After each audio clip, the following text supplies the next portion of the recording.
It's one of the biggest big lies ever propagated. It's so pervasive, so woven into the fabric of everyday life that it can be almost impossible to detect. It's a con game of unimaginable scale, so sweeping that even when one facet is exposed, the razzle-dazzle of its other sides quickly obscure the meaning of what you've seen.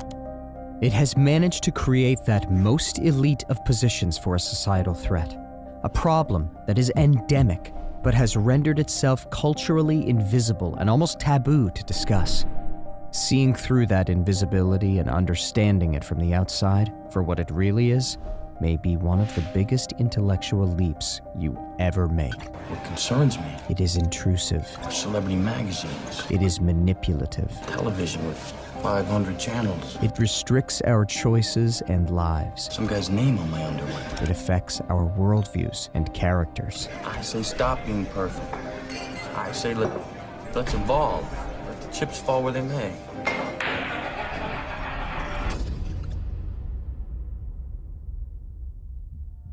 Every day, each of us is bombarded with around 1,600 commercial messages. This sounds like a massive number, but when you think about a typical day in your life, it is quite possible. A typical day might feature the following activities: get up, read the paper, featuring advertisements, listen to the radio, advertisements, catch the bus to work, advertisements on the bus and at the roadside, arrive at work, advertisements on the internet, go home, same advertisements as on the incoming journey, watch TV, advertisements, and go to bed.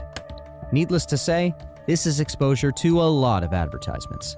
Just take an example from one source.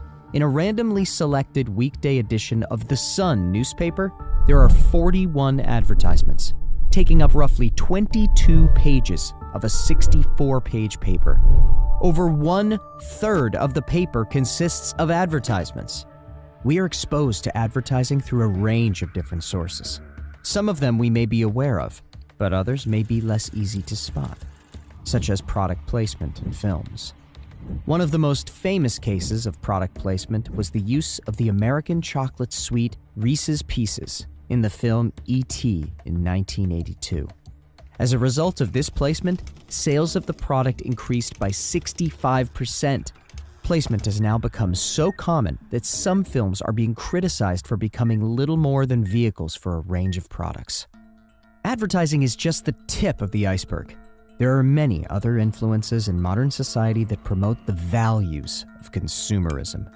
To get a sense of these influences, imagine yourself as the recipient of mental inputs, the messages that enter your brain from the outside world. They could include the opinions of your friends, images from TV, celebrities we aspire to copy, advertisements on the internet, and things you have learned from books or your education. Both advertising and consumerism itself try to manipulate us into adopting a particular view of how we should live, rather than letting us decide for ourselves. One might argue that advertisements are simply there to make people aware of the products available to them and serve no purpose other than this. But this is not always the case. Many advertisements and other communications in our consumer society go way beyond this function and attempt to manipulate people into making particular decisions.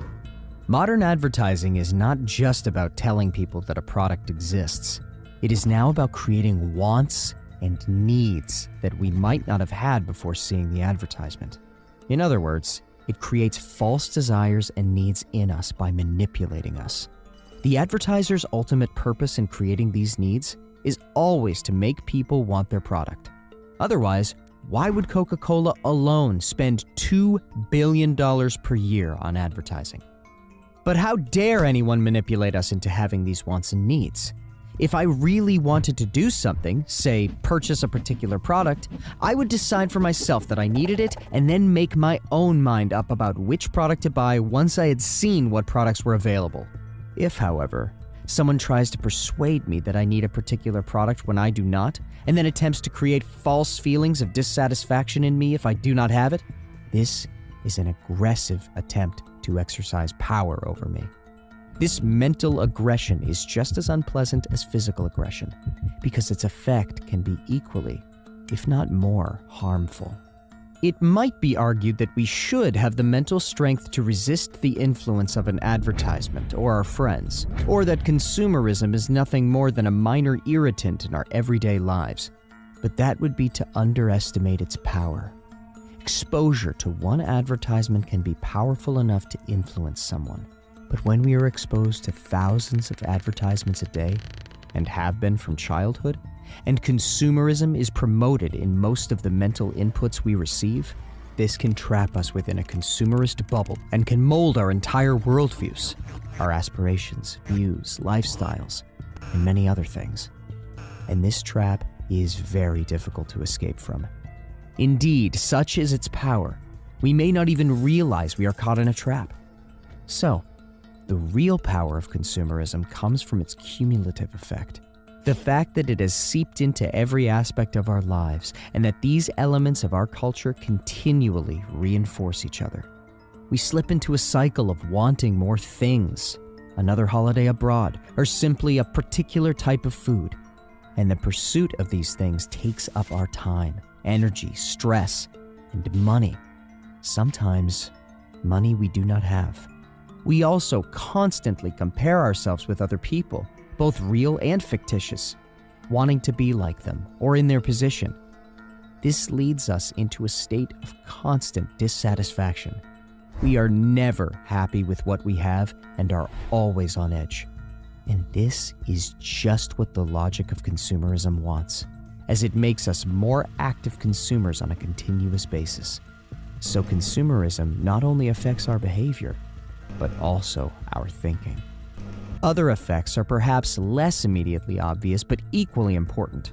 For example, consumerism can affect our worldviews and confuse us, especially when we start feeling that our lives are not providing us with what we need to be happy. From the Western perspective, we might have all the elements that constitute a good quality of life: job, car, house, and other material possessions.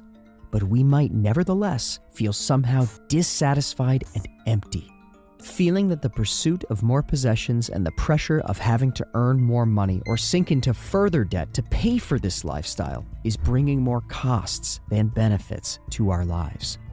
In this video, we have not been suggesting that everyone who tries to sell things to others is deliberately manipulating them for evil ends. Nor are we suggesting that consumerism was invented by someone with malign intent. It is simply a cultural phenomenon that has emerged over time and that happens to have a powerful influence in our societies and individual lives. We are all born into it and raised with it. Therefore, it is difficult to blame those who are delivering what the norms of the system say is desirable. There are, however, many people who are escaping the hold of consumerism or are questioning the effect it has on our lives.